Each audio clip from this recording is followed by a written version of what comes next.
Merci, Dr Awina. Alors, je suis désolée de devoir intervenir une deuxième fois lors de la même journée, lors du même congrès.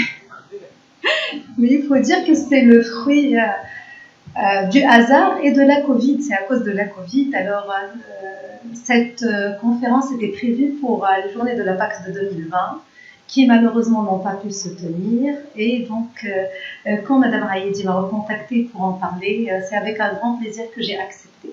J'ai accepté de vous parler de quelque chose que je ne connaissais pas du tout. Alors, le jour où Madame Raïdi m'avait appelé en 2020 pour me dire tu voudrais bien parler du Glory au cours de la PCO, moi j'étais perplexe. Je n'ai pas osé le lui dire, mais je ne connaissais pas ce Glory Score, je n'en avais jamais entendu parler. Alors j'étais perplexe, je me suis dit j'ai dû rater des choses. Et enfin, il s'est avéré que le Glory venait de paraître dans la revue des maladies respiratoires. Je félicite justement le comité d'organisation de la PAX pour leur réactivité.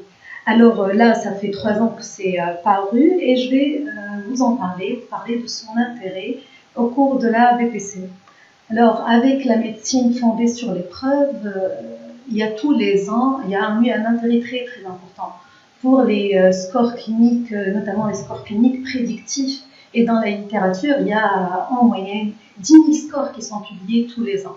Alors, ces scores sont-ils réellement utilisables? Sont-ils réellement utilisés dans la vie de tous les jours? On n'en sait rien. Ce que l'on sait, c'est qu'il y a un score qui est très utilisé, c'est peut-être le score le plus utilisé en médecine, qui est le score d'Apgar. Alors, on a tous eu à notre naissance une évaluation de nos constantes vitales par ce score d'Apgar. C'est un score qui a été développé dans les années 50 par une femme médecin américaine qui était obstétricienne. Et donc, elle avait eu l'idée d'évaluer les nouveau-nés en évaluant leur constante vitale. C'est un score qui prend 30 secondes, qui évalue justement les constantes vitales d'un nouveau-né, et c'est un score qui a permis de sauver des millions de vies. C'est la pertinence. On va voir tout à l'heure quels sont justement les critères pour qu'on puisse parler d'un bon score. C'est un score dont l'implémentation dans la vie de tous les jours a pu sauver des vies. Donc c'est un très bon score. Alors pourquoi est-ce qu'on utilise des scores cliniques dans notre pratique de tous les jours? Alors il faut dire que toute décision médicale est faite de deux composantes principales.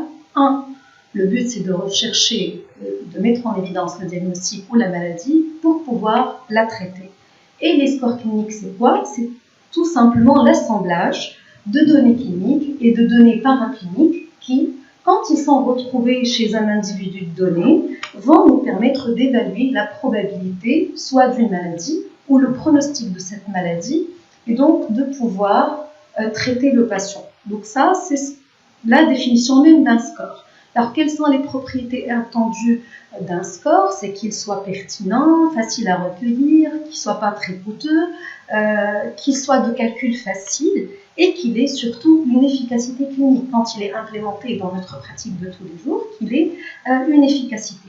Alors, un score, pour qu'il ait toutes ces caractéristiques, il faut qu'il soit validé. Alors, ici, c'est les étapes de validation d'un score. Alors, première étape, un score se construit sur une population donnée, un échantillon de population. Dans un premier temps, il faut qu'il soit validé de façon interne, une validation interne. Donc, choisir les items pertinents qui vont faire partie de ce score et tester ces items sur un échantillon d'une population donnée. Une fois cette validation interne faite, on doit le valider de façon externe. La validation externe, c'est quoi? C'est de retester ce même score sur un autre échantillon de la même population ou sur une autre population. Et enfin, la troisième étape, c'est d'implémenter ce score dans la pratique de tous les jours et en évaluer la pertinence. Alors, ces étapes correspondent aux 3 amis de Socrate. Il y a des siècles qui en avaient parlé. 1. Est-ce vrai? Ça, c'est la validation interne. Le score est-il bon? Et ça, c'est sa validation externe. Et enfin, le score est-il utile? Et ça, c'est l'étape de l'implémentation dans la pratique de tous les jours. Passons maintenant à la place des scores cliniques au cours de la BPCO. Alors, la BPCO, vous le savez très bien, c'est un problème majeur de santé publique. C'est un problème de santé publique par excellence. Et la nature pluridimensionnelle de la maladie fait que il est extrêmement important d'avoir des scores et des outils qu'on va utiliser et qu'on est en train d'utiliser tous les jours. On est en train d'utiliser tous les jours dans notre pratique des scores cliniques. On s'y est habitué, donc on n'a plus l'impression que c'est des scores, mais finalement, au cours de la BPCO, on utilise des scores pour dépister la maladie, pour en évaluer l'impact clinique et également pour en évaluer le pronostic. Pour évaluer les symptômes et l'état de santé, le score le plus fameux que vous connaissez tous, c'est le MMRC, c'est le score du MMRC qu'on utilise. C'est un score clinique, coté donc une échelle de 5, par lequel on évalue les symptômes, notamment la dyspnée d'un patient BPCO. On évalue également l'activité physique et la tolérance à l'exercice au cours de la BPCO via des scores, notamment l'échelle de Borg. C'est une échelle qui va évaluer la dyspnée, notamment au décours d'un exercice, d'un test de marche de 6 minutes. Il y a également l'indice de Bode. Alors l'indice de Bode, c'est un indice, certes, il inclut des critères de l'activité physique, mais c'est un indice pronostic. Là également, c'est un score clinique qui a été développé pour évaluer le pronostic de la BPCO. Qu'en est-il des scores qu'on pourrait utiliser pour le dépistage de la BPCO? Existe-t-il des scores qu'on utilise pour le dépistage de la BPCO? Alors, afin de vous en parler, je vous rappelle rapidement ce que c'est qu'un dépistage. C'est un processus avec 3 dimensions. 1, on va rechercher la probabilité de la maladie chez un patient asymptomatique. 2, on va essayer de confirmer cette maladie chez ce patient asymptomatique. Et 3, on va essayer, on va commencer à prendre en charge sur le plan thérapeutique cette maladie si elle est confirmée par le dépistage. Les principes de dépistage répondent à ces 10 critères. C'est des critères qui sont publiés il y a déjà une quarantaine d'années. Quelles sont les maladies qu'on peut dépister et quelles sont les conditions nécessaires pour parler d'un bon test de dépistage. La maladie doit être un problème majeur de santé publique, son histoire naturelle doit être reconnue, on doit disposer d'une technique qui va permettre de confirmer le diagnostic de la maladie, il faut qu'il y ait un traitement efficace, il faut que le test de dépistage soit facile, soit anodin, qu'il ne soit pas invasif. Tous ces critères sont essentiels pour pouvoir dépister une maladie donnée. Alors, est-ce que la BPCO est une bonne maladie à dépister? Alors, la BPCO, certes, elle répond en grande partie aux principaux principes de dépistage. Elle répond un peu moins à certains de ces principes. On pourra en discuter peut-être tout à l'heure. Alors, la BPCO, pourquoi ce serait une bonne maladie à dépister? Puisque, 1, c'est une maladie fréquente. Sa prévalence est de l'ordre de 10%, au-delà de 40 ans, et la prévalence est en train actuellement d'augmenter. Deuxième constat, c'est une maladie grave. Alors, sa mortalité a presque doublé en l'espace de 30 ans, contrairement aux autres maladies, notamment pathologies cardiovasculaires. On connaît assez bien l'histoire naturelle de la BPCO. Ça, c'est la courbe de Fletcher modifiée, avec le déclin progressif de la fonction respiratoire, aggravé par la survenue d'exacerbations. C'est un problème de santé publique de par les coûts en matière de santé qu'elle engendre, plusieurs millions de dollars, plusieurs billions de dollars au cours des exacerbations, 10 000 dollars par patient en cas d'exacerbation sévère. Tout ça en fait un problème majeur de santé publique, sauf que, et là j'ai repris mot à mot une phrase qui figurait dans le task force de l'ERS de 2006 où on avait parlé de l'épidémiologie et de l'impact de la BPCO. Alors la BPCO est certes une cause majeure de mortalité, mais c'est une maladie sous-diagnostiquée et souvent méconnue à l'échelle mondiale. Donc le dépistage de la BPCO paraît être un enjeu majeur, et donc c'est une maladie, on gagnerait beaucoup à la dépister. Sauf que le constat d'aujourd'hui, c'est que 75% des patients BPCO ne sont pas diagnostiqués. Pourquoi? Parce qu'ils ont des symptômes insidieux, ils sont habitués à tousser, à cracher. Ils ne vont pas en parler, ils sont habitués, ils mettent la dyspnée sur le compte de leur âge. Il y a une méconnaissance de la maladie auprès notamment des médecins de première ligne. L'accès à la spirométrie qui demeure jusqu'au jour d'aujourd'hui, l'examen complémentaire qui va permettre de confirmer le diagnostic de la maladie est très difficile. Et la BPCO répond à ce qu'on appelle le paradigme Don't Ask, Don't Tell. C'est des patients que s'ils vont venir consulter pour une pathologie donnée, ne vont jamais nous parler spontanément de leurs symptômes respiratoires. Si on ne leur demande pas, s'ils ne crachent pas, s'ils ne sont pas dyspnéiques, s'ils n'ont pas d'exacerbation, ils ne vont jamais en parler. Alors, autre constat, c'est que les patients qui sont souvent non diagnostiqués, c'est les plus légers, mais pas que. Les patients BPCO sévères sont également sous-diagnostiqués. Les patients BPCO, même quand ils sont asymptomatiques, leur mortalité, on assez connue, elle est supérieure à celle des patients tabagiques non BPCO. Et la question qu'on pourrait se poser chez nos BPCO, est-ce que finalement, est-ce que chez eux, on parle finalement de dépistage ou est-ce qu'on parle réellement de détection précoce? Parce que, comme je vous l'ai dit, ils sont symptomatiques. D'ailleurs, quand on fait des questionnaires de dépistage, on se rend compte que ces patients sont symptomatiques et donc ça ne répond pas à la définition du dépistage, puisque le dépistage, c'est par définition rechercher la maladie à un stade asymptomatique. D'ailleurs, il y a un gap énorme entre ce que dirait la logique. Logiquement, on se dirait tous qu'on gagnerait à dépister la BPCO, sauf que sur le plan évidence, sur le plan publication, il y a un gap énorme entre la logique et l'évidence. Il y a très peu d'études de dépistage, encore moins des essais cliniques randomisés. L'effet des traitements disponibles sur les BPCO les plus légères n'est pas encore documenté. Très peu d'évidence sur le fait que le dépistage pourrait avoir un effet sur le sevrage tabagique.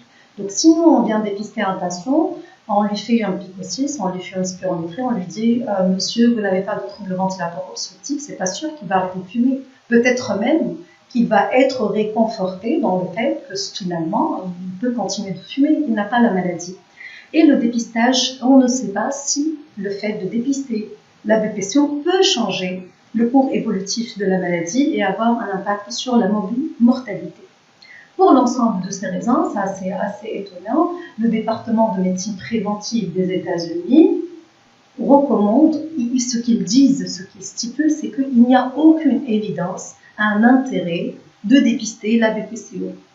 Mais moi, ce que je vais vous demander, est-ce qu'il n'y a pas d'évidence clinique sur l'intérêt de dépister cette maladie? Est-ce que le manque d'évidence est synonyme de son absence? Et je vais vous laisser méditer un peu sur ça, on pourra en discuter peut-être tout à l'heure. Alors pourquoi je vous parle de tout ça?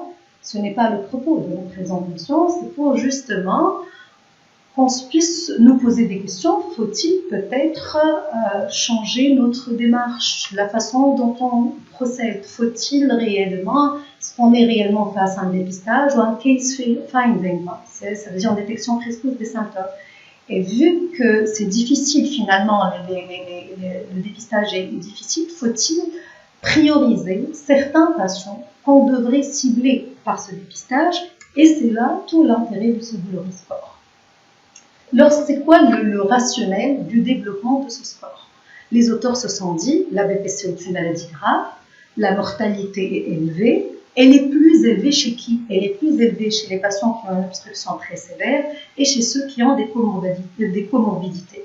Et alors, ils se sont dit qu'il fallait peut-être développer un score de dépistage ou une grille de repérage pour repérer les sujets à risque, mais pas de BPCO à risque, de BPCO sévère qu'il va falloir explorer en priorité et qu'il va falloir traiter en priorité. Donc c'est ça le rationnel de ce score, de ce GLORY score. Alors comme tout score qui va être validé, il fallait construire le score en répondant aux exigences dont je vous ai parlé tout à l'heure, le valider de façon interne sur un échantillon donné et après le valider en médecine générale pour pouvoir enfin l'implémenter dans la pratique quotidienne. Alors première étape, la validation interne. Il fallait, pour le valider, rechercher les items qu'on allait mettre dans ce score. Quels sont les items qu'on va mettre dans ce score de GLORY? Alors le choix des items se fait comment? Se fait par une recherche bibliographique. Les auteurs ont recherché tous les scores de dépistage qui ont été validés. Ils ont pris de ces scores les items qui étaient en faveur du diagnostic ou du pronostic de la BPCO, les items relatifs aux autres diagnostics différentiels, notamment NAS, et aux items relatifs aux comorbidités associées à la BPCO. Alors, au terme de cette première recherche bibliographique, 53 items ont été sélectionnés. La deuxième étape était quoi? La deuxième étape était de soumettre ces items à des experts. de la BPCO, c'est la méthode Delphi. C'est une méthode qui est très à la mode, c'est une méthode qui va s'intéresser, disons, à l'intelligence collective. C'est le fait de passer de façon répétée certains questionnaires à des experts. Et donc, cette première ronde Delphi, on avait sélectionné 12 experts, des pneumologues, des médecins généralistes, pharmaciens et 2 patients experts. Et on leur avait soumis ces items, les 53 items qui ont été retenus lors de la première recherche bibliographique. Et on leur a demandé de noter chaque item de 1 à 9 en fonction de leur réponse à la problématique suivante. Trouvez-vous que cet item soit pertinent pour aider à repérer des patients BPCO non diagnostiqués qui seraient à risque de complications pour les prendre en charge précocement. Donc chaque item devait être noté de 1 à 9. Donc, on a récupéré les réponses des auteurs. Ce qu'on a fait, c'est que, c'est les auteurs, c'est que les items qui avaient un score de plus de 7 ont été retenus. Ceux qui avaient un score de moins de 3 n'ont pas été retenus.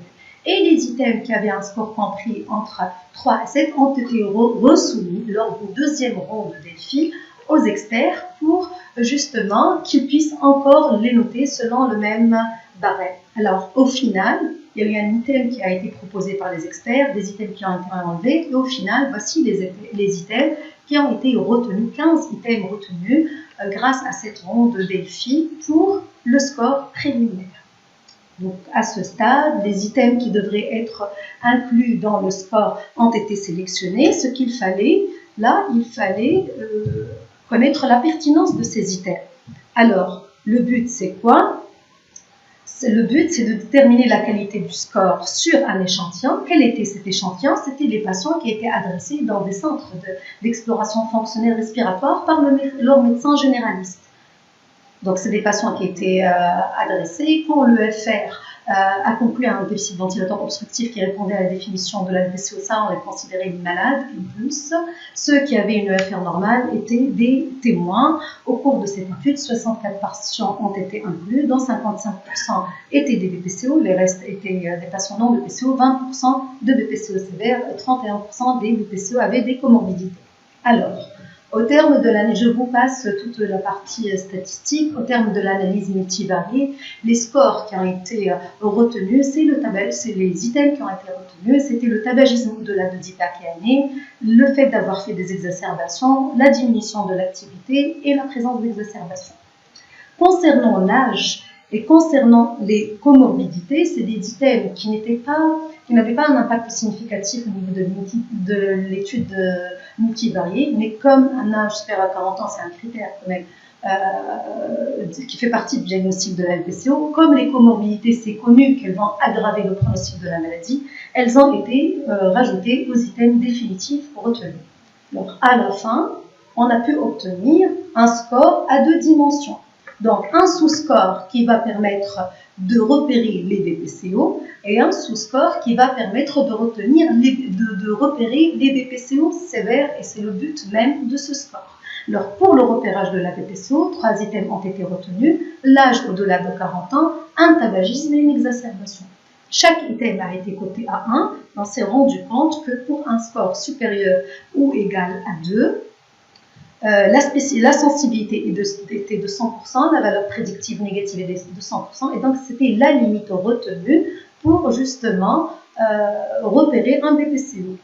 Pour le sous-score de BPCO sévère, la même chose, chaque item, diminution de l'activité, expectoration et comorbidité était noté à 1, et là également, un sous-score supérieur ou égal à 2 était associé à une spécificité de 75% et une sensibilité de 71% qui étaient les plus élevées.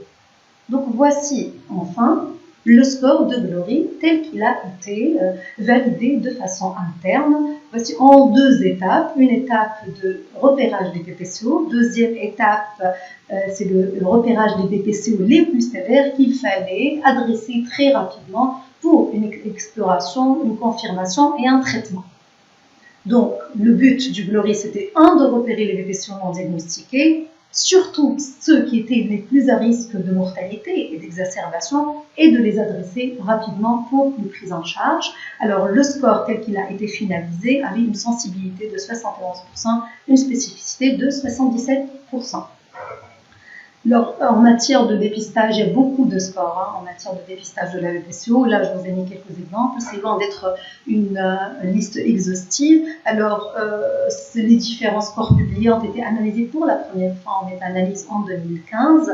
Et vous voyez là les sensibilités, spécificités. Et le GLORI a une spécificité et une sensibilité qui s'intègrent parfaitement dans l'ensemble des scores qui ont été publiés jusqu'en 2015.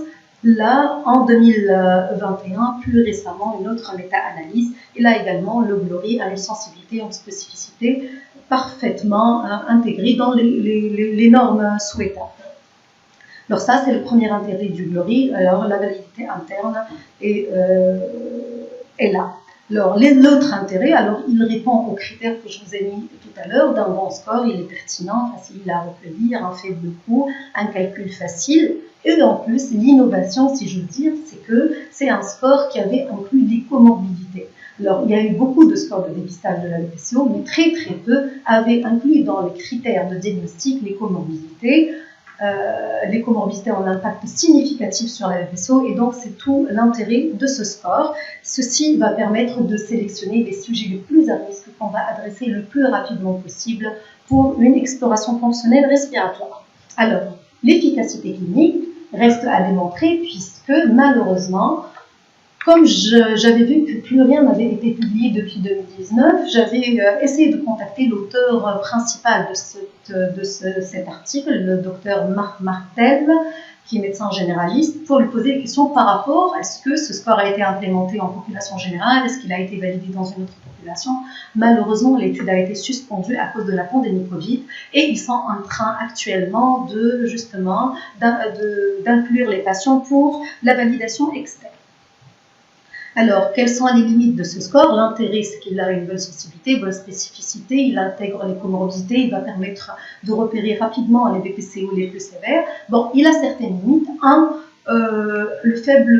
La faible population sur laquelle il a été validé de façon interne, uniquement 64 patients. En fait, c'était une étude non sponsorisée, non payée, et donc ils ont eu du mal à avoir des investigateurs qui aient du temps pour justement les aider pour leur protocole. Et le fait qu'il n'y ait pas de validation externe, ce qui a été arrêté à cause de la Covid. Donc je conclurai en disant que certes, la logique dit qu'il est important et fondamental de dépister la BPCO, sauf qu'on devrait peut-être revoir notre façon de faire et ne plus parler de dépistage, mais plutôt de détection précoce ou de case finding. Pourquoi parce que finalement, on s'est rendu compte lors de ces scores de dépistage que les patients avaient des symptômes. Alors, c'est difficile aux explorations fonctionnelles respiratoires, notamment dans notre contexte, devrait nous pousser à sélectionner les patients à dépister en priorité, notamment ceux qui sont à risque de complications. Alors, le GLORI score, c'est un score qui est prometteur, il est innovateur du fait qu'il va sélectionner des patients bien spécifiques, il reste tout de même à valider dans la population avec des PSO, et pourquoi pas l'implémenter soit le score de GLORI ou un score de dépistage, valider un score de dépistage qui nous est propre à nous et commencer à l'implémenter en médecine générale afin de dépister les BPCO qui restent souvent très sous-diagnostiqués en Tunisie. Voilà, merci.